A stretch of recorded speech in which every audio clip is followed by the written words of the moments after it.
ABVP Sambalpur नगर तरफ नु as गुटे महात्रिरंगा शोभायात्रा अनुष्ठित हो जाइथिला।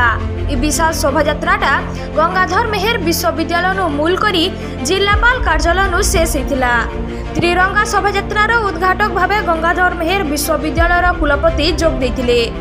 आर एबीवीपी प्रांतर प्रांत सह संगठन सांपादिक निकुंज बिहारी पंडा और राष्ट्रीय कार्यकारिणी सदस्य श्वेतांशु शेखर भी सेनु उपस्थित थिले। छुआ माने जेहेतु काली भविष्यदान से मन के जागृत करवार ई शोभायात्रार मूल उद्देश्य थिला। ई शोभायात्रा ने बहुत टे सांस्कृतिक कार्यक्रम अनुष्ठित हेबार संगे स्वाधीनता दिवस गुटे तिहार बागीर मनामा बोली सबको वार्ता दिया जाइथिला।